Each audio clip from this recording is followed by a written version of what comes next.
ॐ शुक्लाम्बरधरं विष्णुं शशिवर्णं चतुर्भुजं प्रसन्नवदनं ध्यायेत् सर्वविघ्नोपशान्तये। सरस्वती नमस्तुभ्यं वरदे कामरूपिणी विद्यारम्भं करिष्यामि सिद्धिर्भवतु मे सदा।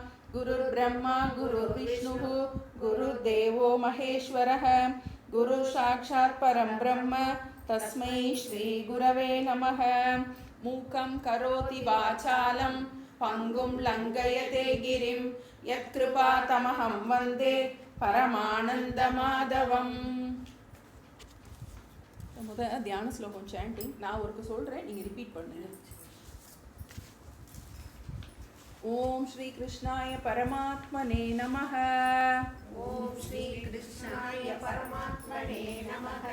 ஓம் பார்த்தாய பிரதிபோதிதாம் பகவதாம். ஓம் பார்த்தாய பிரதிபோதிதாம் பகவதா நாராயணேன ஸ்வயம். நாராயணேன ஸ்வயம். व्यासेन ग्रथितां पुराणमुनिना. व्यासेन ग्रथितां पुराणमुनिना. मध्ये महाभारतम्. मध्ये महाभारतम्. अद्वैतामृतवर्षिणीं भगवतीम्. अद्वैतामृतवर्षिणीं भगवतीम्. अष्टादशाध्यायिनीम्. अष्टादशाध्यायिनीम्. अम्ब त्वामनुसन्ददामि. अम्ब त्वामनुसन्ददामि. भगवद्गीते भवद्वेषिणीम्. भगवद्गीते भवद्वेषिणी. नमोऽस्तु ते व्यासविशालबुद्धे. नमोऽस्तु ते व्यासविशालबुद्धे. पुल्लारविन्दायतपत्रनेत्र. पुल्लारविन्दायतपत्रनेत्र. येन त्वया भारततैलपूर्णः. येन त्वया भारततैलपूर्णः. प्रज्वालितो ज्ञानमयः प्रदीपः. प्रज्वालितो ज्ञानमयः प्रदीपः. प्रपन्नपारिजाताय. प्रपन्नपारिजाताय. स्तोत्रवेत्रैकपाणये. स्तोत्रवेत्रैकपाणये. ज्ञानमुद्राय कृष्णाय. ज्ञानमुद्राय कृष्णाय. गीतामृतदुहे नमः.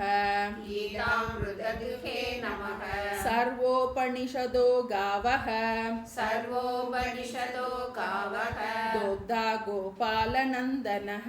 दोग्धा गोपालनन्दनः. पार्थो वत्स सुधीर्भोक्ता. पार्थो वत्स सुधीर्भोक्ता. दुग्धं गीतामृतं महत्. दुग्धं गीतामृतं महत्. वसुदेवसुतं देवं.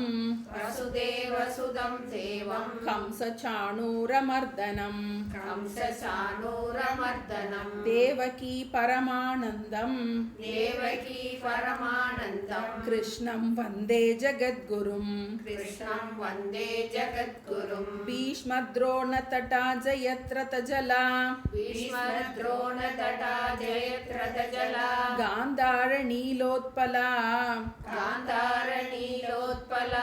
शल्यग्राहवती कृपेण वहनी. शल्यग्राहवती कृपेण वहनी. कर्णेन वेलाकुला. कर्णेन वेलाकुला.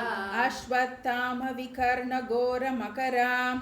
अश्वत्थामविकर्णघोरमकरा. दुर्योधनावर्तिनी. दुर्योधनावर्तिनी. सोत्तीर्णा खलु पाण्डवैरणनदी. सोत्तीर्णा खलु पाण्डवैरणनदी. कैवर्तक केशवः. कैवर्तक केशवः. पाराशर्यवचः सरोजममलम्. पाराशर्यवचः पाराशर्यवचः सरोजममलम्. पाराशर्यवचः सरोजममलम्. गीतार्थगन्धोत्कटम्. गीतार्थगन्धोत्कटम्. नानाख्यानः केसरं हरिकथा. नानाख्यानः केशरं हरिकथा. सम्बोधना बोधितम्. सम्बोधना बोधितम्. लोके सज्जन षट्पदैरहरहः. लोके सज्जन षट्पदैरहरहः. पेपीयमानं मुदा. पेपीयमानं मुदा. भूयात् भारत பங்கஜம் கலிமல भूयात् भारत पंकजं कलिमल பிரத்வம்சின ஸ்ரேயசே प्रध्वंसिन श्रेयसे மூகம் கரோதி வாசாலம் मूकं करोति वाचालं பங்கும் லங்கயதே கிரிம் पङ्गुं लङ्घयते गिरिं யத்கிருபா தமஹம் வந்தே यत्कृपातमहं वन्दे பரமானந்த மாதவம் परमानन्दमाधवम् யம் பிரம்மா வருணேந்திர ருத்ர மருதः यं ब्रह्मा वरुणेन्द्र रुद्रमरुतः स्तुन्वन्ति दिव्यैस्तवैः स्तुन्वन्ति दिव्यैस्तवैः वेदैः साङ्गपदक्रमोपनिषदैः वेदैः साङ्गपदक्रमोपनिषदैः गायन्ति यं सामगाः गायन्ति यं सामगाः ध्यानावस्थिततद्गतेन मनसा ध्यानावस्थिततत्कदेन मनसा पश्यन्ति यं योगिनः पश्यन्ति यं योगिनः यस्यान्तं न विदुः सुरासुरगणाः यस्यान्तं न विदुः सुरासुरगणा देवाय तस्मै नमः देवाय तस्मै नमः நம்ம பகவத்கீதையில கீதா மகாத்மியம் படித்தோம். இப்போ தியான ஸ்லோகம் பார்த்துட்ருக்கோம். இந்த தியான ஸ்லோகங்கள் படிக்கிறதோட அவசியம் என்னன்னா, நம்ம நிர்விக்னமாக படித்து முடிக்கணுங்கிற பிரார்த்தனையோடு நம்ம படிக்கிறோம். ஏன்னா இப்போ இதில் 18 அத்தியாயங்கள் இருக்குது. இன்னும் எத்தனை வருஷங்கள் போக போகுதுன்னு தெரியல. நமக்கு படிக்கும்போது இடையில எந்த தடையும் வந்துடக்கூடாது. நமக்கு பூர்ணமாக இதை நம்ம நல்லபடியாக முடித்து அதனுடைய பயன் கிடைக்கணும், முழுமையாக அதனுடைய பிரயோஜனம் கிடைக்கணும் அப்படிங்கிற அந்த ஒரு பிரார்த்தனையோடு அந்த தியான ஸ்லோகம் நம்ம படிக்கிறோம். சில முகவுரையாக நம்ம கீதா மகாத்மியம் படித்தோம். பகவத்கீதை படிக்கிறதுனால என்ன பிரயோஜனம் கிடைக்குது நமக்கு அப்படிங்கிறது அதனுடைய மகத்துவத்தை நம்ம பார்த்தோம்.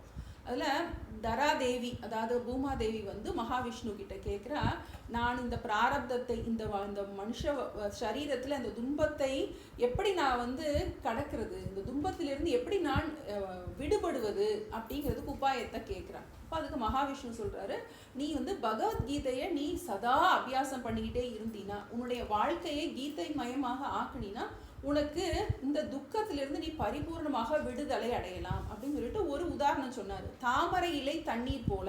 எப்படி தாமரை இலையில தண்ணி ஒட்டாதோ, நம்ம போய் பார்க்கணும். தாமரை இலையில தண்ணி நம்ம இது பார்த்தா தான் தெரியும். நம்ம பார்த்து அது எப்படி ஆடுது, அது எப்படி ஒரு கொஞ்சம் கூட ஒட்டாமல் இருக்குது. இப்போ காலத்து பிள்ளைங்களுக்கெல்லாம் பார்க்குறதுக்கு வாய்ப்பு இருக்குது. நம்ம எங்கேயா போகும்போது பார்த்துருந்தா தான் அது நமக்கு அதை நல்லா புரிய முடியும். எப்படி தண்ணி அது மேலே தான் இருக்குது, ஆனால் அதில் ஒட்டலை. இப்போ ராமகிருஷ்ண பரமஹம்சர் ஒரு உதாரணம் சொல்லுவார்.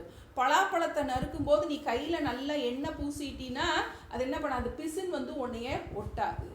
அது மாதிரி இந்த கீதைங்கிற கவசத்தை நம்ம வாழ்க்கையில் நம்மளுடைய அறிவில் மாட்டிக்கிட்டோம் அப்படின்னா நமக்கு என்ன பண்ணாது, இந்த துக்கம் நமக்கு பாதிக்காது. ஸோ அதுக்குரிய உபாயமாக இந்த கீதையை சொல்கிறார் மகாவிஷ்ணு சொல்கிறார். அப்புறம் இந்த கீதை படிக்கிறதுனால என்னெல்லாம் பிரயோஜனம் கிடைக்கும், ஒரு ஸ்லோகம் படித்தா என்ன, 2 ஸ்லோகம் எப்படியாவது நம்மளை படிக்க வைக்கணும் அப்படிங்கிறதுக்கு ஒரு 15 ஸ்லோகம் பக்கத்தில் கீதா மகாத்மியத்தில் அதான் பார்த்தோம். ஏன்னா இதனுடைய அர்த்தம் நமக்கு நம்மளுடைய கல்வி முறையே ரொம்ப டிஃப்ரெண்ட். அந்த காலத்தில் நம்மளுடைய கல்வி எப்படி இருந்ததுன்னா, காது மூலமாக தான் படிச்சிருக்காங்க, கண்ணு மூலமாக படிக்கல. எழுத்துக்களை வச்சு படிக்கிறது, கண்ணு மூலமாக படிக்கிறதுங்களாம் வெஸ்டர்ன் சிஸ்டம். நம்மளுடைய ட்ரெடிஷ்னல் மெத்தட், நம்மளுடைய கலாச்சாரம் என்னென்னா காதில் கேட்டு தான் படிச்சிருக்காங்க. காதில் கேட்டு மனசில் பதிய வச்சு எல்லாமே இப்போ அவ்வளோ வேதத்தில் இருக்க அத்தனை மந்திரங்களும் எல்லா மந்திரமும் எதுவுமே புஸ்தகம் பார்க்கறது கிடையாது. புஸ்தகம் பார்த்து படிக்கிறதுங்கிறது தோஷமாக சொல்லப்பட்டிருக்கு. எல்லாமே மஸ்தகத்தில் என்ன, நம்மளுடைய புத்தியில் அதில் ஸ்டோர் பண்ணி வச்சு தான் நம்மளுடைய சம்பிரதாயத்தில் படிப்பு இருந்திருக்கு. அப்போ நமக்கு இந்த முதல்ல எப்போவுமே சொல்கிறது சப்த கிரகணம் முதல்ல, அப்புறம்தான் அர்த்த கிரகணம். முதல்ல இந்த கீதை நம்ம எவ்வளோக்கு எவ்வளோ நமக்கு அர்த்தம் புரியலைன்னா கூட பரவாயில்ல, அதை மனப்பாடம் பண்ணிட்டோன்னா அர்த்தம் தானாக புரிய தொடங்கி நமக்கு அதுக்கு அனுஷ்டானங்கள் தானாக வந்துடும். அதுக்காக தான் அவர் எப்படியாவது நீங்கள் படிங்க, ஒரு ஸ்லோகம் படி, அரை ஸ்லோகம் படி, 2 ஸ்லோகம் படி, உன்னால் எவ்வளோ முடியுமோ படி, ஒரு அரை மணி நேரம் கீதைக்காக நம்ம ஒதுக்கணும் அப்படின்னு பார்ப்போம். இப்போ நம்ம இதுக்கு இடையில இப்போ நிறைய பேர் புதுசாக சேர்ந்துருக்காங்க.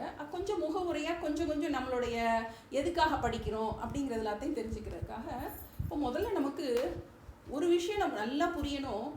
இந்த மனுஷ பிறவி கிடைக்கிறது ரொம்ப ரொம்ப துர்லபம்.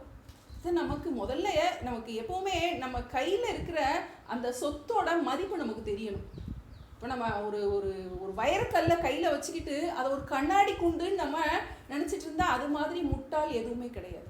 இப்போ நமக்கு ஔவையார் சொல்லியிருக்காங்க வந்து அரிது அரிது மானிடராய் பிறத்தல் அரிது. நமக்கு அந்த பாட்டு நல்லா தெரியும். கூன் குருடு பேடு பிறத்தல் அரிதுன்னு சொல்கிறாங்க. எதனால சரி சொல்லிட்டாங்க வந்து எதனால மனித பிறவி சிறப்பு. இப்போ மனித பிறவிக்கும் மற்ற பிறவிக்கும் என்ன வித்தியாசம் எல்லாம் நமக்கு தெரியணும். எதையுமே நம்ம சாஸ்திரம் வந்து முட்டாள்தனமாக நம்புன்னு சொல்லவே இல்லை. நிறைய கேள்வி கேளு, நல்லா சுயமாக யோசிச்சு நீ உன்னுடைய வாழ்க்கையை நீ நிர்ணயம் பண்ணுறதே நம்ம சாஸ்திரம் வந்து நம்மளுடைய இந்து மதம் வந்து நமக்கு அவ்வளோ சுதந்திரம் கொடுத்துருக்கு. நீ நாஸ்திகனானாலும் இரு, ஆஸ்திகனா வேணாலும் இரு, நீ எந்த கோயிலுக்கு போகாமல் இரு, இந்த சாமியை கும்பிட்டு நமக்கு அவ்வளோ ஃப்ரீடம் இருக்குது. நமக்கு இப்போ நமக்கு மனுஷ பிறவி அரிதுன்னு ஔவையார் சொல்லிட்டாங்க. எதனால அரிது? இப்போ மற்ற பிறவிக்கும் இந்த பிறவிக்கும் என்ன வித்தியாசம்? இப்போ நாயாக பிறக்கிறதுக்கும் ஒரு பூனையாக பிறக்கிறதுக்கும் ஒரு மனுஷனாக பிறக்கிறதுக்கும் என்ன வித்தியாசம்? இப்போ சாஸ்திரம் என்ன சொல்லுதுன்னா வந்து மற்ற ஜென்மா எல்லாம் உயிரினங்கள் மற்ற யானை கழுதை மரம் எல்லாமே எல்லா ஜீவராசிகளுமே அது எல்லாமே போக ஜென்மா.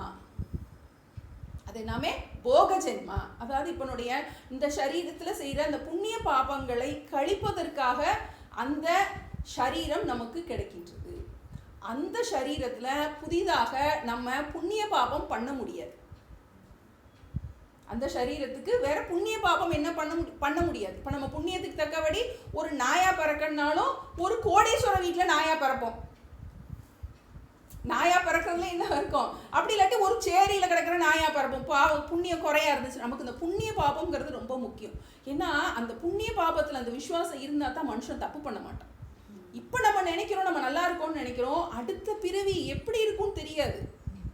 சுரிநாயா பிறந்தோம்னா நம்ம இப்போ தப்பு பண்ணுறோம், நமக்கு தெரியாது. அந்த புண்ணிய பாபத்தில் நமக்கு என்ன இருக்குது? அந்த விசுவாசம் இருக்குது. அதனால தப்பு பண்ணக்கூடாது. ஏன்னா இன்னைக்கு நம்ம கை கால் எல்லாம் சுகமாக பிறந்திருக்கோம். எத்தனை பேர் ஊனமாக இருக்கிறவங்கள பார்க்குறோம். நம்ம நடக்க முடியாமல் எப்படி தெருவில் இருக்கிறவங்க எவ்வளோ பேரை பார்க்குறோம். அப்போ நம்ம ஏதோ ஒரு பிறவியில் நம்ம ஒரு புண்ணியம் பண்ணியிருக்கோம். அதனால தான் இப்படி ஒரு நல்ல சரீரம் கிடச்சிருக்கு. அப்போ என்ன பண்ணக்கூடாது? இனிமேல் பாவம் பண்ணக்கூடாது. அது ஒன்று இருக்குது. ஏன்னா நமக்கு அந்த கர்மா தேரியில நமக்கு அவ்வளோ ஒரு விசுவாசம் இருக்குது. நம்மளோட ஹிந்து மதத்தில் தான் அந்த கர்மா தேரி இருக்குது. சரி, அப்போ நம்ம மனுஷ பிறவிக்கும் மற்ற பிறவிக்கும் என்ன வித்தியாசம்? இந்த மனுஷ பிறவியில் தான் நம்ம புண்ணியம் செய்யலாம், பாவமும் செய்யலாம். இந்த சாய்ஸ் வந்து இங்கே இருக்குது. மற்ற ஜென்மாலெல்லாம் வந்து புண்ணிய பாவம் கிடையாது. அதுக்கு வந்து பந்த பாசம் கிடையாது. ஒரு குருவி இருக்குது, அது முட்டை போடுது, அது குஞ்சு பொறிக்குது. குஞ்சுக்கு ரெக்க முளைச்சோடனே வெளியே விரட்டி விட்டுரும். அது பாட பார்த்துட்டு போயிட்டே இருக்க வேண்டியது. நம்ம தான் வந்து என்ன பண்ணுறோம்? பிள்ளை அதோட பிள்ளை அதோட பிள்ளை அதோட பிள்ளைன்னு பாசம் பந்தம் என்ன பண்ணுறோம்? நம்ம சேர்த்து கெட்டிக்கிட்டு இருக்கோம். அது என்ன பண்ணுது? அதுக்கு ரெக்க முளைச்ச உடனே என்ன பண்ணிடுது? அதை பார்த்துட்டு அதுக்கு பாச பந்தம் எல்லாம் கிடையாது. ஏன்னா மனுஷ பிறவிக்கு தான் இன்னொன்று சொல்லுவாங்க. மனுஷ பிறவியை மிஸ்ர ஜென்மம்னு சொல்லுவாங்க. மிஸ்ரம்னா கலவை. அதுக்கு புண்ணிய பாப கலவை உண்டு. நமக்கு புண்ணியமும் இருக்கும், பாபமும் இருக்கும். நம்ம பார்ப்போம், முழுமையாக நம்ம கஷ்டப்பட்டுட்டும் இருக்க மாட்டோம், முழுமையாக நல்லாவும் இருக்க மாட்டோம். ஃபுல்லாக கஷ்டமே படுறவங்களும் யாரும் கிடையாது, ஃபுல்லாக நல்லா இருக்கிறவங்களும் யாரும் கிடையாது. மிக்சராக தான் இருக்கும் நமக்கு.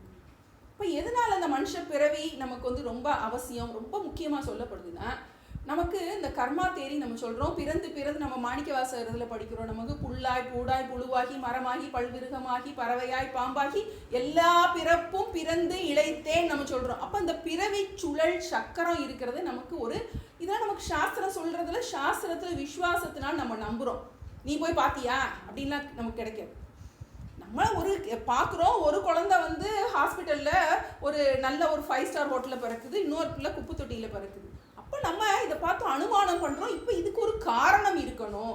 இது வந்து கோடீஸ்வரர் வீட்டில் பிறக்கிறதுக்கும் இது ஒரு குப்பை தொட்டியில் பிறக்கிறதுக்கும் இது ஒரு முன்வினை காரணம் இருக்குங்கிற அந்த அனுமானத்தினால நம்ம போன ஜென்மா இருக்கு, இனி ஒரு ஜென்மா வரும், அதனால என்ன பண்ணாத, நீ வந்து தப்பு பண்ணாத அப்படின்னு நம்மளுடைய சனாதன தர்மத்தில் நமக்கு இந்த மாதிரி இருக்குது, நமக்கு பார்க்குறோம்.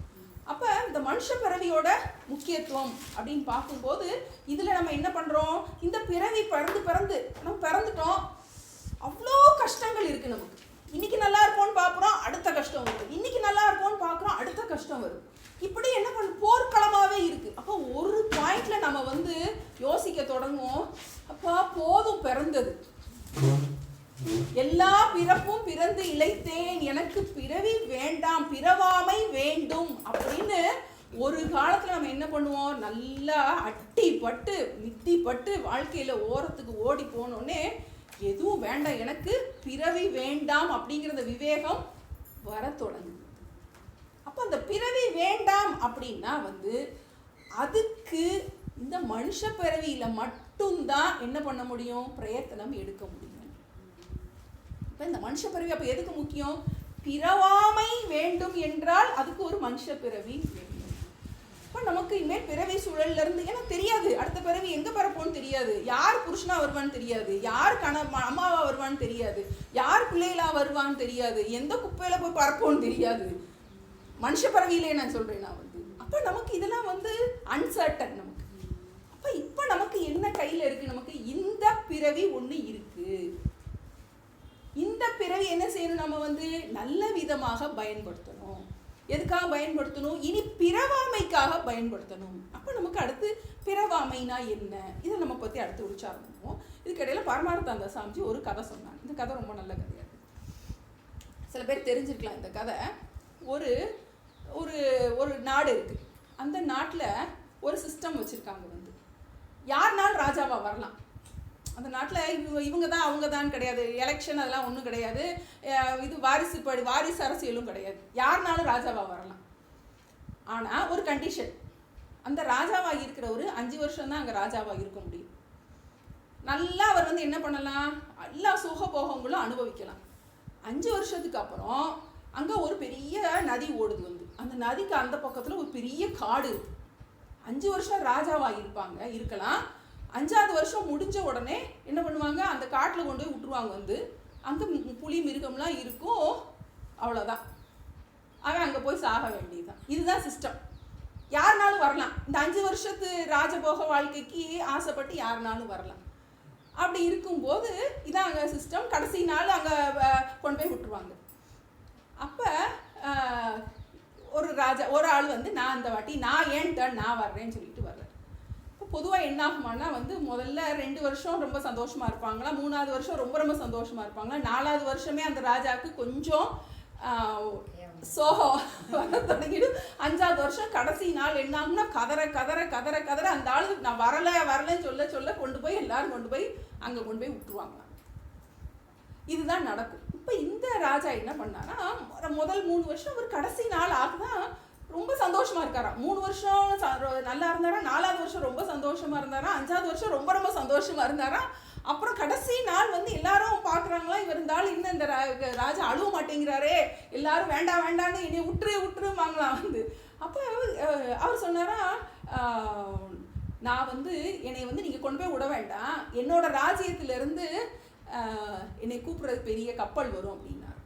என்னன்னு பார்த்தா இவர் இந்த 5 வருஷத்தில் போகத்திலேயே மூழ்கி இருக்காமல் 3 வருஷம் நல்லா எல்லாத்தையும் சிஸ்டம் எல்லாம் அனலைஸ் பண்ணிட்டு அடுத்த 4ஆவது வருஷம் அந்த எந்த காட்டுக்குள்ளே கொண்டு போய் அவங்கள போய் விட போகிறாங்களோ அந்த காட்டில் எல்லா இடத்தையும் நல்லா சமன்வயப்படுத்தி அங்கே எல்லாத்தையும் அடுத்து தான் 5 வருஷம் கழித்து அங்கே போனால் அங்கே தான் எப்படி சந்தோஷமாக இருக்கிறதுக்குரிய எல்லா சௌரியங்களையும் ஏற்படுத்திட்டு அவர் என்ன பண்ணாராம், போனார்.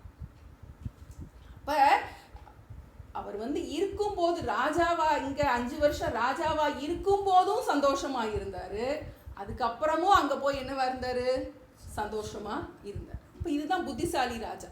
இப்போ இது மாதிரி நமக்கு இந்த ஒரு சரீரம் கிடச்சிருக்கு. இப்போ நமக்கு என்ன ஆச்சு, நமக்கு வந்து எப்போ காலன் வரும் முன்னே கண் பஞ்சு அடையும் முன்னே நமக்கு தெரியாது, அடுத்து என்னன்னு தெரியாது நமக்கு. அப்போ இப்போ நம்ம என்ன பண்ணுறோம், நம்ம இந்த நமக்கு வாழ்க்கையில் இது வரைக்கும் எத்தனையோ அடி வாங்கியிருப்போம், அது எல்லாத்தையும் விட்டுருவோம், நம்ம பாஸ்ட் எல்லாம் விட்டுருவோம்.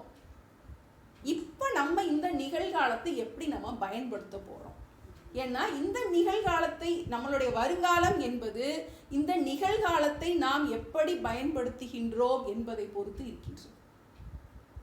இப்போ நமக்கு இந்த மனுஷ பிறவி கிடைச்சிருக்குன்னு பார்த்துருக்கோம். இப்போ இதை நம்ம எப்படி முறையாக பயன்படுத்த போகின்றோம்? இப்போ இதுக்கு நமக்கு பகவத்கீதையில் பகவான் இதை மோட்ச சாஸ்திரமாக இருக்குது. இன்னொன்று நமக்கு இது நமக்கு எப்படி வாழ்க்கையில், நமக்கு நடைமுறை வாழ்க்கையிலே நம்ம இதை எப்படி நம்ம பயன்படுத்த போகிறோம், நம்மளுடைய வாழ்க்கையை எப்படி பயன்படுத்த போகிறோம் அப்படிங்கிறதுக்கும் நிறைய டிப்ஸ் நமக்கு கொடுக்க போகிறாருன்னு பார்த்தோம். ஆனால் முதல்ல தியான ஸ்லோகத்தில் நம்ம என்ன பார்த்துருக்கோம் அப்படின்னா, ஆமாம், மனிதர்களுக்கு மட்டும்தான் நல்லது கெட்டதுங்கிறது பிரிச்சு அறியும் ஆற்றல் மனுஷனுக்கு தான் இருக்குது. நமக்கு நல்லதில் பிரவர்த்திக்க முடியும். நமக்கு இப்போ ஒரு விஷயம் நல்லதா இருக்கு அப்படின்னா நம்மளால தேர்ந்தெடுக்கும் அந்த ஒரு ஃப்ரீ வில் நமக்கு இருக்கு. நம்ம நல்லவனா வேணாலும் இருக்கலாம், கெட்டவனா வேணாலும் இருக்கலாம். மிருகங்களுக்கெல்லாம் அது கிடையாது. பகவான் நம்மளுடைய புத்தியில தான் அந்த சூக்ஷ்மத்தை கொடுத்துருக்காரு. இப்போ இந்த மனுஷ பிறவியை நம்ம எப்படி பயன்படுத்த போறோம்? நம்ம இதுக்கு முன்னாடி நம்ம எப்படியோ இருந்திருக்கலாம் நம்ம, ஆனா இப்போ நமக்கு ஒரு தேடுதலோட வந்திருக்கோம். ஆமா, இதெல்லாம் ஒத்துக்கிட முடிகிற மாதிரி தான் இருக்குது நமக்கு. இப்போ இவ்வளோ நாள் பிறந்து இருந்துட்டோம். ஒரு மாற்றி ஒரு பிரச்சனை முடிஞ்சால் அடுத்த பிரச்சனை, ஒரு பிரச்சனை முடிஞ்சால் அடுத்த பிரச்சனை. இதுக்கு ஒரு தீர்வே இல்லையா? அப்படிங்கும்போது நம்மளுடைய கல்வி முறையில் இதுக்குரிய நமக்கு கல்வியே இல்லை. இதனால தான் நம்ம கஷ்டப்படுறதுக்கு காரணம். ஏன்னா அந்த காலத்தில் இருந்திருக்கு, நம்ம பெரியவங்கள்லாம் அதுக்காக தான் வகுத்து கொடுத்துருக்காங்க. அவங்களுடைய லட்சியம் நிம்மதியாக தான் இருந்திருக்கு. நிம்மதிக்காகத்தான் பொருள் எல்லாம் வச்சுருந்தாங்க. ஆனால் நம்ம என்ன பண்ணிட்டோம், இப்போ பொருளை வச்சுக்கிட்டு நிம்மதி இல்லாமல் இருக்கும். இப்போ ரொம்ப கம்ஃபர்டபுளி அன்ஹாப்பி. இப்போ எல்லா இடத்துலையும் அப்படி தான் இருக்குது. இப்போ அந்த காலம் பொருள், சாமி எப்பயுமே சொல்லுவாங்க, அந்த காலம் பொருள்கள் கம்மியாக இருந்தது, பணம் நிறையா இருந்ததுதான். இப்போ பொருள்கள் நிறையா இருக்கா. இப்போ 1 லட்ச ரூபா அந்த காலம் இருந்துச்சுன்னா வாங்குறதுக்கு பொருள்லாம் ரொம்ப கிடையாது. ஆனால் இப்போ எப்படி இருக்குன்னா பொருள் நிறைய இருக்குது. அதனால எவ்வளோ பணம் வந்தாலும் நமக்கு என்ன பண்ண முடியல, நமக்கு அதில் வாங்கி போட்டு அனுபவிக்க முடியல. இப்போ இந்த மாதிரி இது ஒரு மெட்டீரியலிஸ்டிக் இதாக உலக வாழ்க்கையாக இருக்குது. அப்போ நம்ம ஒரு காலத்தில் நமக்கு என்ன வருது, ஒரு தேடுதல் வருது நமக்கு. ஏன்னா நமக்கு அர்ஜுனன் மாதிரி ஒரு சூழ்நிலை எல்லாருக்கும் வருது. நமக்கு அது பணக்காரனாக இருக்கட்டும், படித்தவனாக இருக்கட்டும், படிக்காதவனாக இருக்கட்டும், ஏழையாக இருக்கட்டும், எல்லாருக்குமே ஒரு நம்மளால் தாண்ட முடியாத ஒரு துக்கம் நமக்கு வருது. இப்போ அந்த மாதிரி ஒரு சிச்சுவேஷன் நமக்கு எப்போவுமே இருக்க போகுது. நமக்கு எல்லாருக்குமே இப்போ இல்லாட்டி இன்னொருக்க. இப்போ இது நம்ம புத்திசாலி என்ன அப்படின்னா நாளைக்கு கஷ்டம் வர்றதுக்கு முன்னாடி இப்போவே அதுக்குரிய என்ன பண்ணணும், நம்ம அதுக்குரிய முயற்சியை நம்ம எடுத்து வச்சு. ஏன்னா எப்போவுமே பிரச்சனை வரும்போது நமக்கு அதுக்குரிய தீர்வை தேட முடியாது. நமக்கு இப்போ நமக்கு உடம்பு சமல, இப்போ வயசான காலத்தில் பென்ஷன் வரணும் அப்படின்னா என்ன பண்ணணும், பென்ஷன் வர்ற அந்த 58 வயசு வரைக்கும் ஒழுங்காக வேலை பார்த்துருக்கணும். 58 வயசு வரைக்கும் ஒழுங்காக வேலை பார்த்துருந்தா தான் என்ன கிடைக்கும், பென்ஷன் கிடைக்கும். இல்லை எனக்கு வயசான காலத்தில் போய் எனக்கு பென்ஷன் கொடுன்னா கொடுக்க மாட்டான். அப்போ என்ன பண்ணணும், நம்ம நல்லா இருக்கும்போதே இதுக்கு என்ன பண்ணுறோம், எப்படி நல்லா இருக்கும்போதே உழைச்சி பென்ஷன் வர்றதுக்கு வழிவாக்கி வச்சுக்கிறோமோ அது மாதிரி இப்போ நமக்கு கை கால் நல்லா சுகமாக இருக்குது. நமக்கு அவ்வளோ பெரிய தனம், நம்மளுடைய புத்தி ஒரு பெரிய இதுக்கெல்லாம் நமக்கு வேல்யூவே போட முடியாது. நமக்கு கை கால் சுகமாக இருக்குது, நம்மளுடைய புத்தி இந்திரியங்கள் சுகமாக இருக்குது, நம்மளால் படிக்க முடியுது. இதை விட என்ன வேணும் நமக்கு? மற்ற கவலையெல்லாம் இருக்கட்டும், எல்லா பிரச்சனை அதெல்லாம் இருக்கட்டும், யாருக்கு தான் பிரச்சனை இல்லை, அதெல்லாம் இருக்கட்டும். இப்போ இதை பயன்படுத்தி நம்ம இதை ஒரு சந்தர்ப்பமாக பயன்படுத்தி நமக்கு பகவான் கொடுத்துருக்குற இந்த சந்தர்ப்பத்தை நம்ம நல்லா பயன்படுத்த போகிறோம். இப்போ நமக்கு கீதையோட தியான ஸ்லோகத்தில் பார்த்துருக்கோம். நம்ம முதல்ல பகவத்கீதாக்கு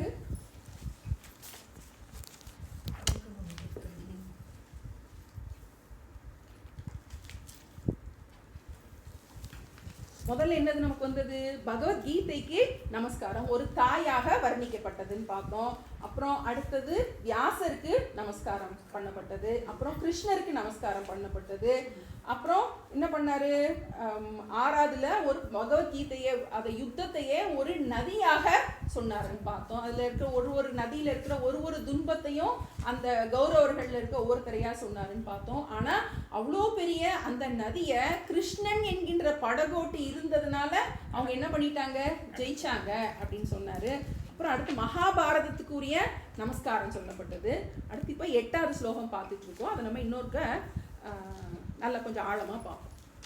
மூக்கம் கரோதி வாசாலம் மூக்கம் கரோதி வாசாலம் பங்கும் லங்கயதே கிரிம் பங்கும் லங்கயதே கிரிம் யத் கிருபா தமஹம் வந்தே யத் கிருபா தமஹம் வந்தே பரமானந்த மாதவம் பரமானந்த மாதவம் மூக்கம் கரோதி வாசாலம் மூகம் கரோதி வாசாலம் பங்கும் லங்கயதே கிரிம் பங்கும் லங்கயதே கிரிம் யத் கிருபா தமஹம் வந்தே யத் கிருபா தமஹம் வந்தே பரமானந்த மாதவம் பரமானந்த மாதவம்.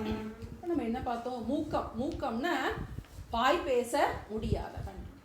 வாச்சாலம்னா பேசும் சக்தி. மூக்கம் வாச்சாலம் கரோதி. பகவானுடைய கிருப்பையை சொல்றாரு. இது வந்து கிருஷ்ணருடைய கிருப்பை. எப்படிப்பட்ட கிருஷ்ணர்? எப்படி வந்தேனா நான் வணங்குகின்றேன். எப்படிப்பட்ட கிருஷ்ணரை நான் வணங்குகின்றேன்? எந்த ஒரு பகவான் வந்து வாய் பேசாத முடியாத ஒருவனை பேச வைக்கின்றாரோ, பகவானுக்கு அவ்வளோ நம்மளாம் சர்வசக்திமான், அவரால் முடியாதது எதுவுமே கிடையாது. இந்த பகவானுடைய கிருப்பையினால தான் நம்ம என்ன பண்ணிருக்கோம்? இப்போ கிளாஸ் நம்ம கேட்குறோம், நம்ம பேசுறது நம்ம சாதாரணமாக இப்போ நம்ம நல்லா விடுங்க. இப்போ நம்ம பேசணும்னா பகவானோட கிருப்பை வேணும். என்ன பேசணுங்கிறத விடுங்க, நமக்கு இருக்கிற பேசும் சக்தி, காலில் இருக்கிற நடக்கும் சக்தி, இதெல்லாம் நம்ம யோசிக்கிறதே கிடையாது. Take for granted. நமக்கு இருக்கிறதுனால எதனுடைய அருமையும் நமக்கு தெரியலை. இல்லாமல் போகும்போது தான் என்ன தெரியும்? நமக்கு அதனோட அருமை தெரியும். சாதாரணமாக எடுத்துட்டா கூட நமக்கு ஆழமான அர்த்தம் நம்ம பார்த்தோம். நம்ம சுவாமி சின்மயானந்தரோட கதையை நம்ம சொன்னோம். அவர் வந்து எப்படி ஒரு ஏத்திஸ்டாக இருந்தவர் வந்து எப்படி ஒரு பெரிய மிஷன், அவர் பெரிய அவர் பண்ணி வச்சிருக்கிற வேலை வந்து சனாதன தர்மத்துக்கு அவர் ஒரு புத்துயிர் கொடுத்துருக்காரு. வந்து அவர் ஒரு இப்போ நம்ம சாஸ்திரம் படிச்சுட்டு இருக்கோம் அப்படின்னா அவர் வந்து அவரோட சந்ததியில தான் நம்ம படிச்சுட்டு இருக்கோம்னு பார்த்தோம். அது மாதிரி எல்லா மகான்களுமே நம்ம பார்க்குறோம். விவேகானந்தர் பார்க்குறோம். அவர் வந்து அவர் ஒரு ஏத்திஸ்டாக இருந்திருக்காரு. கடவுள் நம்பிக்கை இல்லாதவராக இருந்திருக்காரு.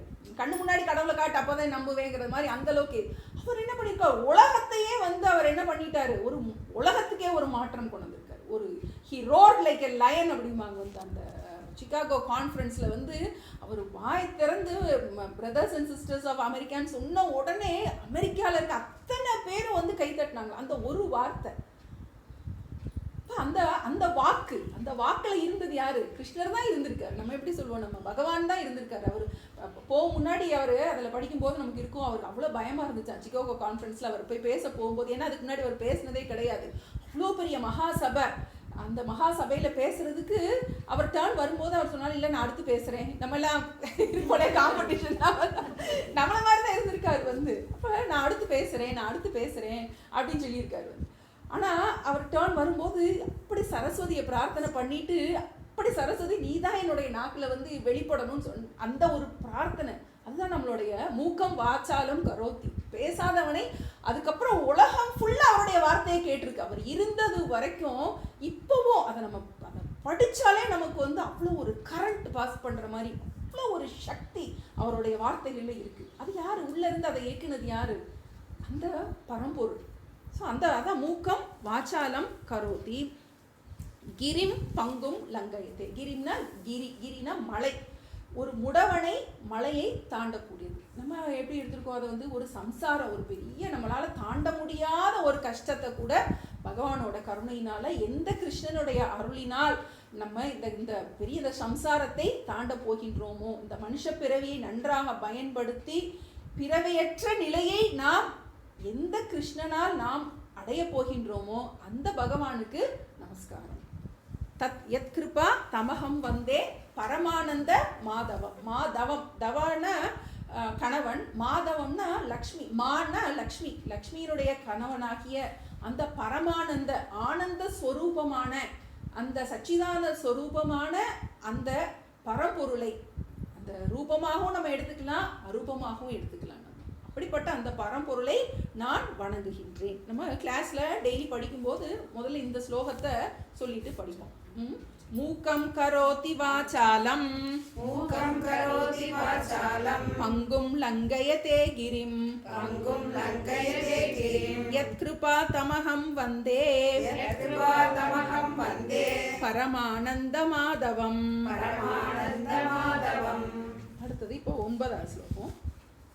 யம் பிரம்மா வருணேந்திர ருத்ர மருதஹ யம் பிரம்மா வருணேந்திர ருத்ர மருதஹ யம் பிரம்மா வருணேந்திர ருத்ர மருதஹ யம் பிரம்மா வருணேந்திர ருத்ர மருதஹ ஸ்துன்வந்தி திவ்யைஸ்தவை ஸ்துன்வந்தி திவ்யைஸ்தவை ஸ்துன்வந்தி திவ்யைஸ்தவை ஸ்துன்வந்தி திவ்யைஸ்தவை யம் பிரம்மா வருணேந்திர ருத்ர மருதஹ யம் பிரம்மா வருணேந்திர ருத்ர மருதஹ ஸ்துன்வந்தி திவ்யைஸ்தவை ஸ்துன்வந்தி திவ்யைஸ்தவை வேதை சாங்க பதக்ரமோபனிஷதை வேதை சாங்க பதக்ரமோபனிஷதை வேதை சாங்க பதக்ரமோபனிஷதை வேதை சாங்க பதக்ரமோபனிஷதை காயந்தி யம் சாமகாः காயந்தி யம் சாமகாः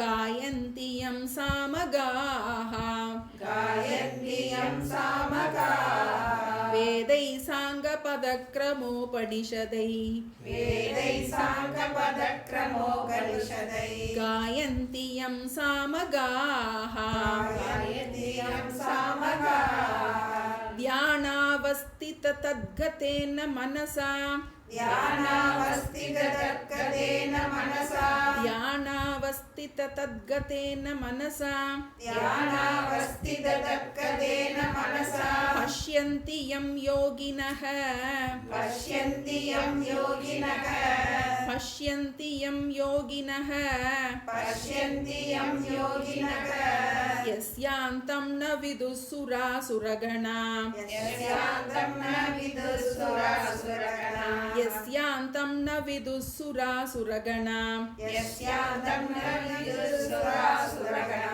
देवाय तस्मै नमः देवाय तस्मै नमः देवाय तस्मै नमः देवाय तस्मै नमः यस्यान्तं न विदुः सुरासुरगणा यस्यान्तं न विदुः सुरासुरगणा देवाय तस्मै नमः देवाय तस्मै नमः यं ब्रह्मा वरुणेन्द्र रुद्र मरुतः यं ब्रह्मा वरुणेन्द्र रुद्र मरुतः स्तुन्वन्ति दिव्यैस्तवैः स्तुन्वन्ति दिव्यैस्तवैः वेदैः साङ्गपदक्रमोपनिषदैः वेदैः साङ्गपदक्रमोपनिषदैः गायन्ति यं सामगाः गायन्ति यं सामगाः ध्यानावस्थित तद्गतेन मनसा ध्यानावस्थित तद्गतेन मनसा पश्यन्ति यं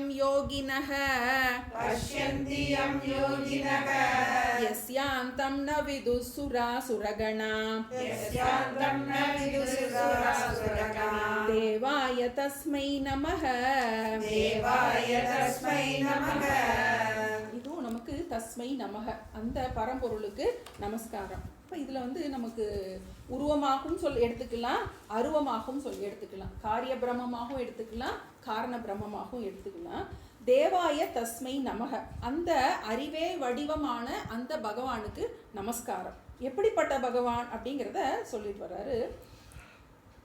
எம் பிரம்மா வருண இந்திர ருத்ர மருத்தக யாரார் எந்த பிரம்மா வருணன் வருண பகவான், இந்திரன், ருத்ரன், மருத்தக மருத்கணங்கள் அவங்க எல்லாரும் ஸ்துவந்தி ஸ்துவந்தினா ஸ்தோத்திரம் செய்கிறார்கள். எதனால? திவ்யை ஸ்தவைகி புனிதமான ஸ்துதிகளால் எந்த ஒரு இறைவனை பிரம்மாவும் வருணனும் இந்திரனும் மருத்கணங்களும் எந்த ஒரு பரம்பொருளை ஸ்துதி பண்ணுகின்றார்களோ. அடுத்து ரெண்டாவது வேதைஹி சாங்க பதக்ரம உபனிஷதைஹி காயந்தி எம் சாமகாக.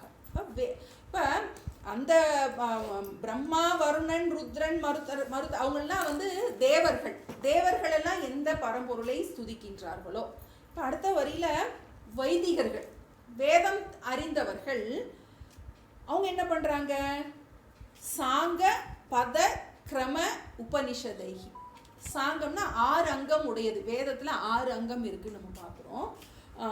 சிக்ஷா, கல்பம், வியாக்கரணம், நிருப்தம், சந்தஸ், ஜோதிஷம் அப்படின்னு 6 விதமான இருக்குது. அதில் உச்சாரண சாஸ்திரம், ஜோதிஷ சாஸ்திரம், சில்ப சாஸ்திரம், இப்போ ஒரு யாகம் பண்ணணுன்னா எந்த சமயத்தில் பண்ணுறது, இந்த மாதிரி பலவிதமான அதில் இருக்குது. அதெல்லாம் அங்கங்கள்னு பேர். உபனிஷதங்கள்.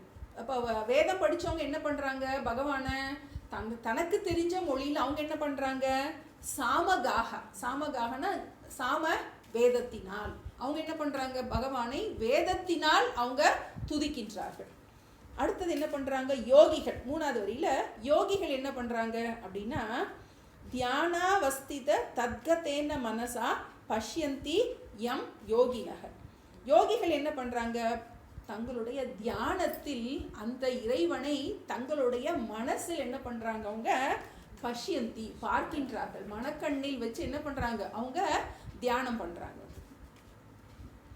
எஸ்யாந்தம் ந விது சுரா சுரகணா. ந விதுகுண உணர முடியாது. எஸ்ய அந்தம் யாருடைய சொரூபத்தை. சுரக அசுரக. சுரர்னா தேவர்கள், அசுரர்கள் நமக்கு தெரியும். யாரை பற்றி தேவர்களும் அசுரர்களும் முழுமையாக அறியவில்லையோ அப்படிப்பட்ட அந்த பரம்பொருளை நமஸ்காரம் பண்ணிக்கிட்டேன். இப்போ 3 சொல்லியிருக்கு வந்து. முதல்ல தேவர்கள் நமக்கு வந்து பிரம்மா, வருண, இந்திர, ருத்ர, மருதக, யாரெல்லாம் நம்ம தேவர்கள் எல்லாம் எந்த ஒரு பரம்பொருளை ஸ்துதி பண்ணுகின்றாரோ, ஸ்தோத்திரங்களால் ஸ்துதி பண்ணுகின்றார்களோ. அடுத்தது 2வது என்ன பண்ணி, வைத்தியர்கள் என்ன பண்றாங்க, வேதங்களினால் என்ன பண்றாங்க, ஸ்தோத்திரம் பண்ணுகின்றார்கள். யோகிகள் என்ன பண்றாங்க, தங்களுடைய மனசில் தியானத்தில் அந்த பகவானை தியானிக்கின்றார்கள். எப்படிப்பட்ட பரம்பொருளா இருக்கின்றார் அவர், சுரர்களாலும் அசுரர்களாலும் அறிந்து கொள்ள முடியாதவராக இருக்கின்ற அந்த பரம்பொருளை நான் நமஸ்காரம் பண்ணுகின்றேன். ஸோ இப்போ நம்ம இந்த தியான ஸ்லோகத்தை தினம் ஒரு பாராயணம் பண்ணுறதா வீட்டில் எல்லாரும் ஒரு 3 நிமிஷம் தான் ஆகும். நான் அந்த ஒரு குட்டி பையனோட அந்த அந்த பாய், அந்த குட்டி பையனோட இது போட்டிருக்கேன். சும்மா கேட்கலாம், எல்லாரும் கேட்கலாம். அதாவது எப்படின்னா, இப்போ மந்திரங்கள் அதுக்கெல்லாம் வந்து ஒரு விசேஷமான சக்தி இருக்குது வந்து. இப்போ நமக்கு எப்படி ஒரு நெருப்பு இருக்குது, ஒரு அதை நம்ம கையை வச்சோன்னா கண்டிப்பாக சுடும். நான் தெரியாமல் தொட்டுட்டேன் அப்படின்னு சொல்ல முடியாது. தெரிஞ்சு தொட்டாலும் சுடும், தெரியாமல் தொட்டாலும் சுடும். அதே மாதிரி தான் இந்த மந்திரங்களுக்கெல்லாம் ஒரு சக்தி இருக்குது வந்து. நம்ம அர்த்தம் புரிஞ்சு சொன்னாலும் சரி, பிடிக்காமல் சொன்னாலும், பிடிச்சு சொன்னாலும் சரி, பிடிக்காமல் சொன்னாலும் சரி, அதுக்கு ஒரு பவர் உண்டு. அது மாதிரி தான் இப்போ நீங்கள் இந்த சாண்டிங்கை வந்து ஓட விட்டிங்கன்னு வச்சுக்கோங்க வந்து, சும்மனாலும் நீங்கள் ஓட விட்டுட்டே இருந்தால் கூட அது 3 நிமிஷம் 4 நிமிஷம் தான் இருக்குது. தினம் ஒரு தடவை கேட்குறது. எத்தனையோ பாட்டு கேட்குறோம், எல்லாம் கேட்டு முடிச்சாச்சு. நமக்கு எத்தனை பாட்டு மனப்பாடமாக தெரியும், சினிமா பாட்டு எத்தனை பாட்டு அந்த காலத்துலேருந்து மனப்பாடமாக தெரியும். அதெல்லாம் என்ன உட்காந்து மனப்பாடமாக பண்ணணும், கேட்டு மனப்பாடமாச்சுல. அது மாதிரி ஒரு 3 நிமிஷம் அந்த தியான ஸ்லோகத்தை இந்த ஒரு வாரத்துக்குள்ளே நான் வந்து கொஞ்சம் ஓரளவுக்கு திரும்ப நான் கேட்டு, சாமி எப்பயுமே சொல்லுவாங்க வந்து, எந்த ஒரு ஸ்லோகத்தையும் 10 நாள் 10 தடவை விடாமல் சொன்னோன்னா, அதாவது 100 தடவை கணக்காயிரும். 10 நாள் 10 தடவை. இப்போ இன்னைக்கு 10 தடவை சொல்லணும், நாளைக்கு 10 தடவை சொல்லணும், அதுக்கு அடுத்த நாள் 10 தடவை. 10 நாள் 10 தடவை விடாமல் சொன்னோம்னா அது வந்து நம்மளுடைய மனசில் பதிஞ்சிடும். இதுதான் மனப்பாடம் பண்ணுற முறை. அப்போ இந்த ஒரு வாரம் நமக்கு டைம் இருக்குது. நீங்கள் டைம் எடுத்துக்கலாம், எப்படி உங்களுக்குடைய 100 தடவை எப்படி சொல்லலாம் அப்படிங்கிறத இது பண்ணிவிட்டு திரும்ப சொன்னோன்னா மனப்பாடம் ஆனால் ஆகுது. அதை பற்றி ஒன்றும் கிடையாது. உங்களுக்கு திரும்ப அது பரீட்சையம் ஆயிடும், ஸ்லோகம் பரீட்சையம் ஆயிடும். அடுத்த நாள் நம்ம அடுத்த வாரம் நம்ம கிளாஸில் காலையில் இது முதல்ல எடுத்தோடனே சாண்டிங் பண்ணும்போது என்ன ஆகும்னா, இதனுடைய அர்த்தம் அப்படியே உங்கள் மனசில் அப்படியே வரும். அதுக்காக தான் மனப்பாடம் பண்ண சொல்கிறது. நம்ம அந்த குட்டி பையனோடது சாண்டிங் ரொம்ப நல்லா இருந்துச்சு. அதனால தான் நான் வேறு நிறைய பேரோட சாண்டிங் இருந்தது. இருந்தாலும் அந்த சின்ன பையன், அந்த பையனுக்கு அவங்க அப்பாவே சொல்லி கொடுத்துருக்காரு. அவர் எப்படின்னா, அவனை ஃபுல்லாக அவன் கேட்டே படிச்சிருக்கான். அவனுக்கு வந்து வாசிக்கவே தெரியாது, இன்னும் எந்த எழுத்து அக்ஷரம் படிக்க தெரியாது. ஆனால் அந்த பையன் வந்து ஃபுல்லாக அவங்க அப்பா கேட்டு சொல்ல சொல்லியிருக்கான். ரொம்ப நல்லா இருந்துச்சு. அதனால் ஒரு தடவை கேட்டாலே நமக்கு ஓரளவுக்கு அபியாசம் ஆயிரும். அபியாசம் பண்ணுறத நோக்கம் என்னென்னா, நம்ம அடுத்து படிக்கும்போது பாராயணம் பண்ணும்போது நம்மளுடைய அந்த அர்த்தம் வந்து மனசில் நல்லா கண்டிப்பாக பதியும். நீங்களே அதனுடைய டிஃப்ரென்ஸை பார்க்க முடியும். இப்போ நம்ம இந்த முகவுரையோடு அடுத்து நம்ம கீதைக்குள்ளே போக போகிறோம். அதுக்கு முகவுரையாக சில விஷயங்கள் நம்ம தெரிஞ்சுக்கலாம். நமக்கு தெரியும் இது பகவத்கீதை எங்கே இருக்குன்னு நமக்கு தெரியும். மகாபாரதத்தில் இருக்குது, பீஷ்ம பருவத்தில் இருக்குதுன்னு நம்ம பார்த்தோம். அந்த மகாபாரதத்தில் ஒரு நமக்கு தெரியும் அந்த போர் நடந்துட்டுருக்கு. அந்த போரை வந்து பார்க்குறதுக்கு உரிய சக்தியை வந்து உனக்கு கொடுக்குறேன் அப்படின்னு சொல்லிட்டு திருதராஷ்டிரனுக்கு வியாசர் சொல்கிறார். இந்த போரை நீ பார்க்கணும்னு நினச்சின்னா உனக்கு பார்க்குறதுக்கு, ஏன்னா அவன் கண் இல்லாதவன், அங்கே நடக்கிறத தெரிஞ்சுக்கிறதுக்கு உனக்கு ஒரு வாய்ப்பு தர்றேன் அப்படின்னு சொல்லி சொல்கிறார். இவன் சொல்கிறான் வந்து நான் என் பிள்ளைங்க பிறந்து வளர்ந்து சந்தோஷமாக தவண்டது இதெல்லாம் ஒன்றுமே பார்க்கல, இப்போ இந்த கோர காட்சியை மட்டும் நான் பார்க்கணுமா, எனக்கு வேண்டாம் அப்படின்னு சொல்லிடுறான்.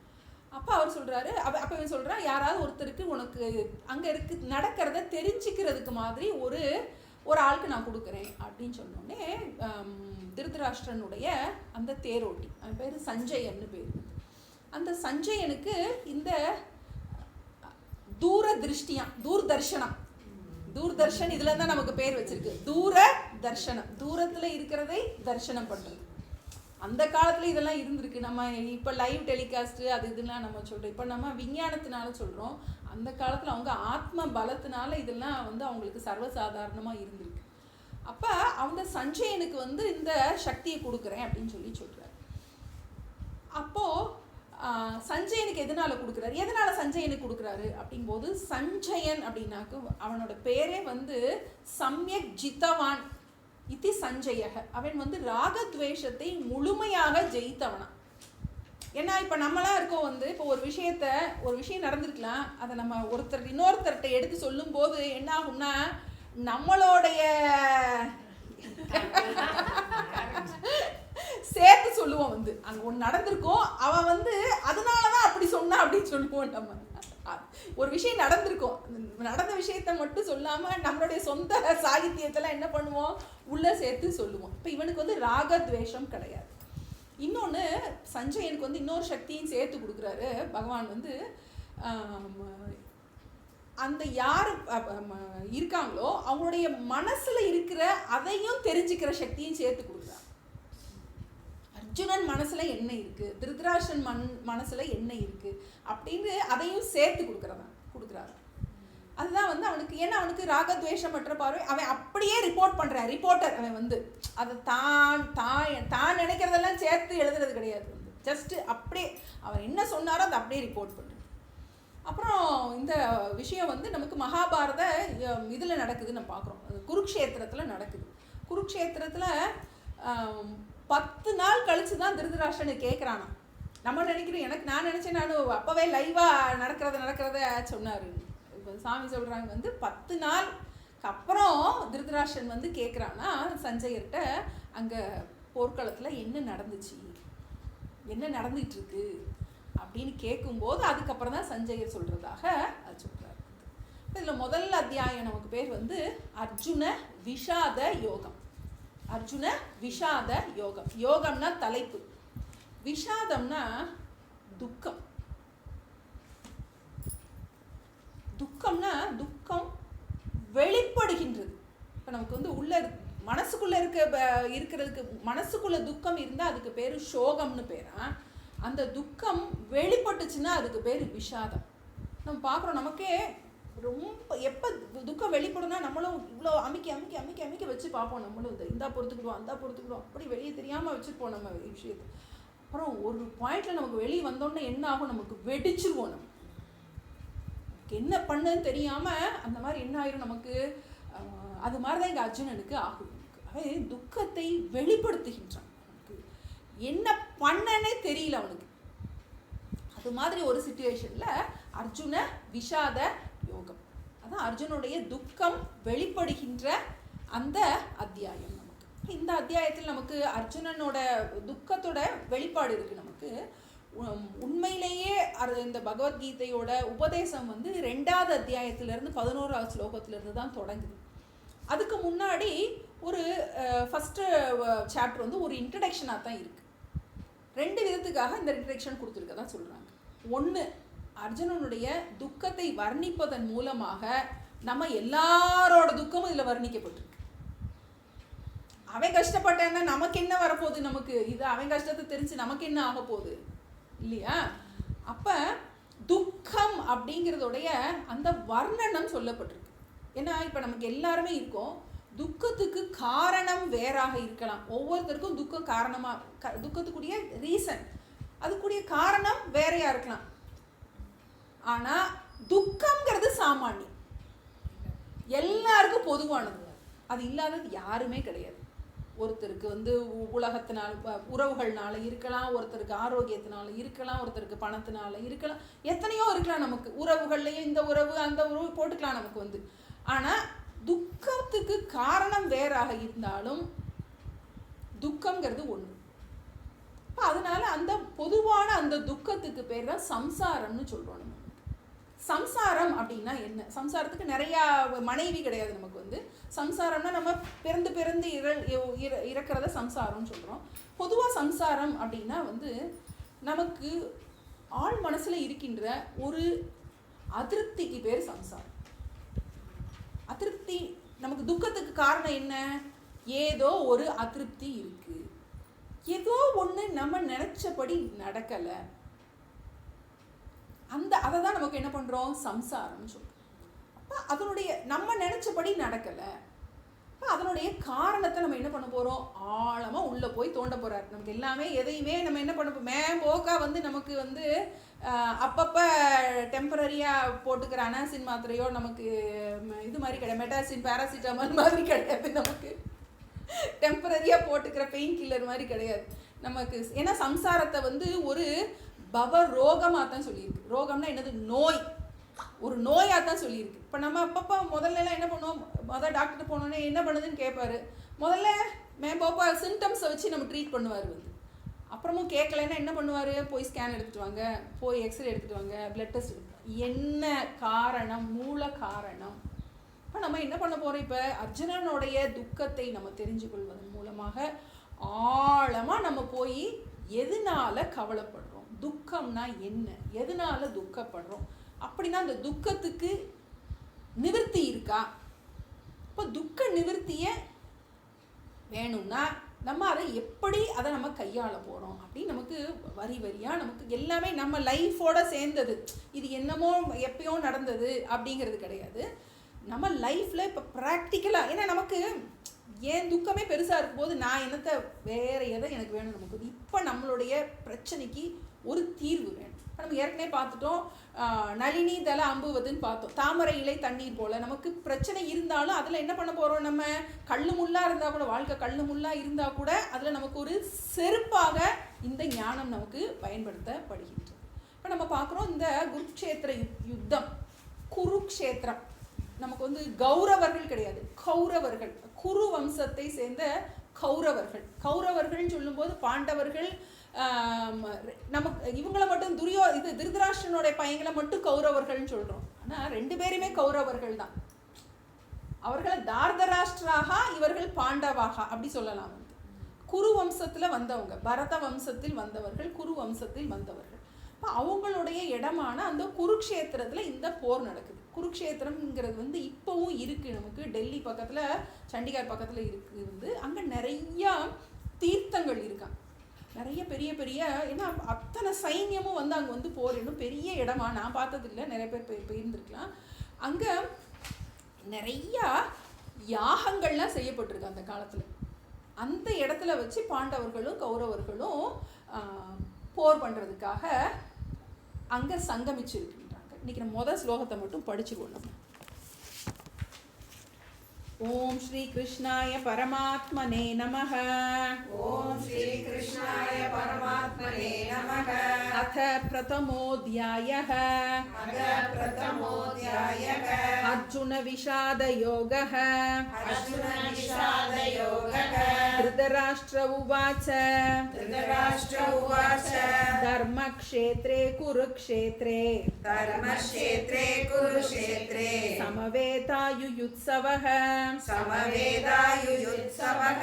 मामकाः पाण्डवाश्च பாண்டவாश्चैव मामका पाण्डवाश्चैव किमकुर्वत सञ्जय किमकुर्वत सञ्जय धर्मक्षेत्रे कुरुक्षेत्रे धर्मक्षेत्रे कुरुक्षेत्रे समवेतायुयुत्सवः समवेतायुयुत्सवः मामकाः पाण्डवाश्चैव मामका पाण्डवाश्चैव किमकुर्वत सञ्जय किमकुर्वत सञ्जय இப்போ திருதராஷ்டிரன் பேசுகிறான். இந்த நமக்கு பகவத்கீதையில் திருதராஷ்டிரன் இந்த ஒரு வார்த்தை தான், இந்த அவனுக்குரிய டயலாக் இது ஒன்று தான். முதல்ல அவன் ஓப்பனிங் டயலாக் அவன் தான் கொடுக்குறான். இதுக்கு மேற்கொண்டு அவன் எதுவுமே பேச போகிறது கிடையாது. அந்த மாதிரி ஏன்னா நம்மளுடைய சாஸ்திரமே குரு சிஷ்ய சம்வாத ரூபமாக தான் அமைஞ்சிருக்கு நமக்கு. ஏன்னா நிறைய கேள்வி கேட்கலாம் நம்ம. அப்போ குரு சிஷ்யனாக இருந்தால் தான் நமக்கு, ஏன்னா எல்லா நம்ம உபநிஷத்துகளாக இருக்கட்டும், நமக்கு பிரகரண கிரந்தங்கள் நிறையா இருக்கட்டும், எல்லாமே நமக்கு நம்மளோட பொறுத்த வரைக்கும் குரு இல்லாமல் வித்தை கிடையாது. நானாவே ஒரு குரு அப்படின்னு நம்ம சொல்ல போகிறது கிடையாது. எல்லாமே நமக்கு குரு முகமாக தான் நம்ம என்ன பண்ணியிருக்கோம். குருங்கிறதுக்கு அவ்வளோ பெரிய ஸ்தானம் இருக்குது நமக்கு. அந்த குரு அவரோட குரு கிட்ட படிச்சிருக்கணும், அந்த குரு அவரோட குரு கிட்ட படிச்சிருக்கணும். நானே குருங்கிறதெல்லாம் நம்ம ஒத்துக்கிறது கிடையாது. நீ யார்கிட்ட படிச்சிருக்க? டாக்டர் படிக்கணும். நம்ம போன எந்த டாக்டரை போவோம்? நம்ம MBBS சர்டிஃபிகேட் இருந்தால் தான் டாக்டர்கிட்ட போகணும்.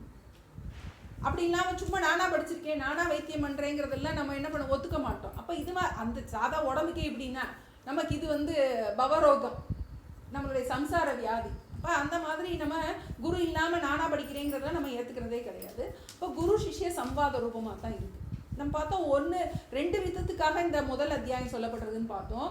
ஒன்று அர்ஜுனனுடைய துக்கத்தை வர்ணிப்பதன் மூலம் சம்சாரம்னா என்னங்கிறத எல்லாருக்கும் புரிய வைக்கிறதுக்காக, அதுக்காக. இன்னொன்று இதனுடைய யாரெல்லாம் இருக்குது அந்த கதாபாத்திரங்களோட இன்ட்ரடியூஸ் பண்ணுறதுக்காக. இப்போ நமக்கு இது ஒரு ஸ்டோரியில் வருது, நம்ம கதையில் வருது நமக்கு. அப்போ யார் குரு யார் சிஷ்யன் அப்படிங்கிறத குரு சிஷ்ய அறிமுகத்துக்காக இந்த முதல் அத்தியாயம் தொடங்கப்பட்டிருக்கு அப்படின்னு பார்த்தோம். இதில் திருதராஷ்டிரன் கேட்குறான், என்ன கேட்குறான் சஞ்சயன் கிட்ட? மாமக்காக என்னை சேர்ந்த பேசும்போதே மாமக்காக பாண்டவாகான்னு சொல்கிறேன். பாண்டவர்களும் என்னை சேர்ந்தவர்களும் அப்படின்னா என்ன அர்த்தம்? பாண்டவர்கள் அவனை சேர்ந்தவர்கள் இல்லை, அவன் அதுலேயே. அப்ப என்னுடையவர்களும் பாண்டவர்களும் அங்கே என்ன யுத்தம் செய்வதற்காக அங்கே சென்ற யுயுத்சவகன யுத்தம் செய்ய விரும்பி அங்கே சென்றுள்ள அந்த என்னுடையவர்களும் பாண்டவர்களும் என்ன செய்கின்றார்கள்? எங்க தர்மக்ஷேத்ரே குருக்ஷேத்ரே நம்ம பார்த்தோம். நம்ம என்னது வித்யாலயே பாடங்க ஒருத்தா அந்த மாதிரி நமக்கு மார்கே அந்த அங்கே. அப்ப தர்மக்ஷேத்ரே க்ஷேத்திரத்தில் தர்மக்ஷேத்திரத்தில் ஏன்னா எதனால் தர்மக்ஷேத்திரம்? அது அங்க நிறைய யாகங்கள்லாம் செஞ்ச அந்த தர்மக்ஷேத்திரத்தில் குருக்ஷேத்திரத்தில் சமவேதான கூடியுள்ள என்னுடையவர்களும் பாண்டவர்களும் கிம் அக்குர்வத கிம் என்ன அக்குர்வதன்னா பூதகாலம், நமக்கு இறந்த காலம்.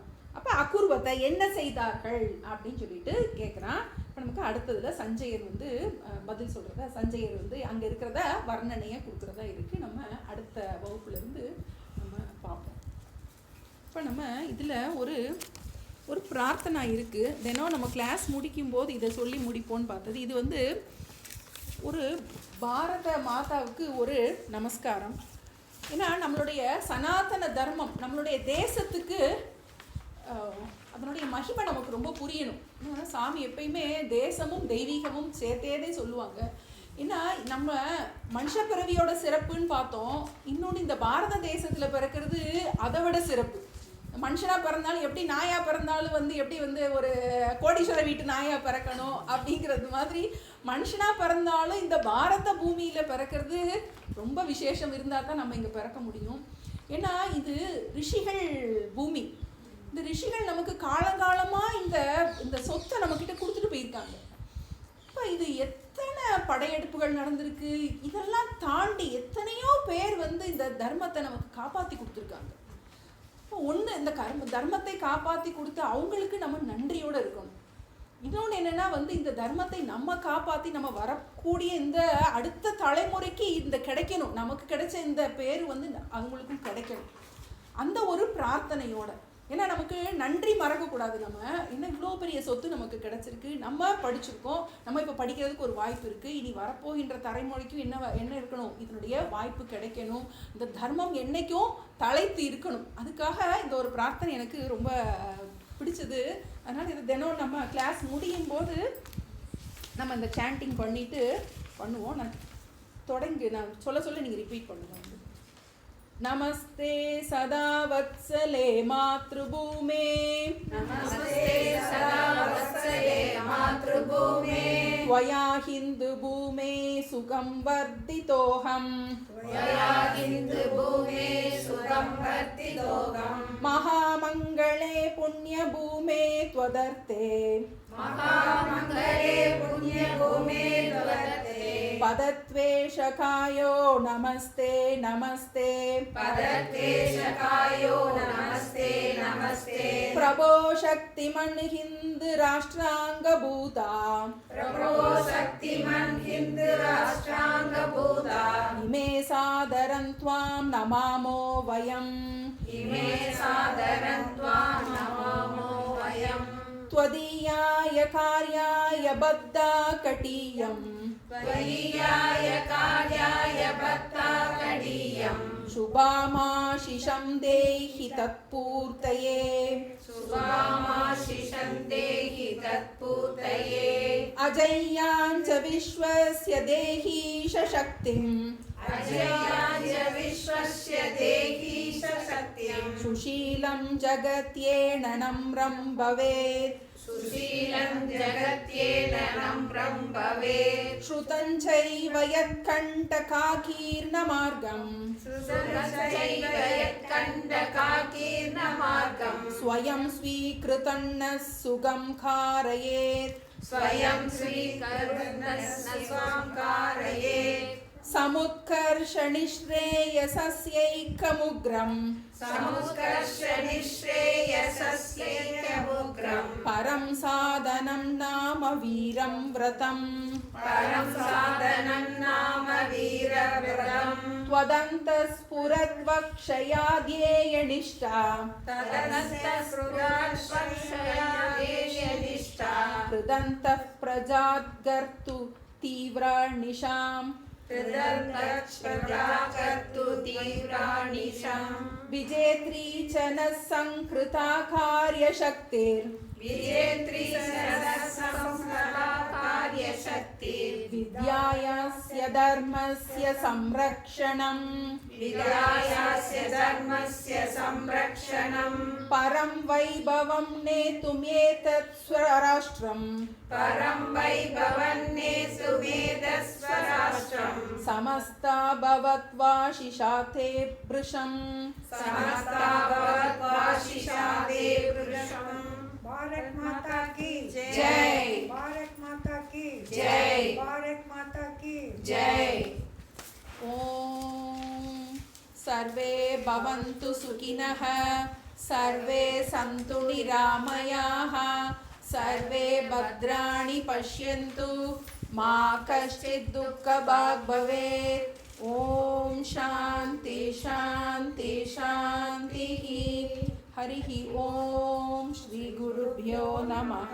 हरिः ॐ सर्वं कृष्णार्पणमस्तु।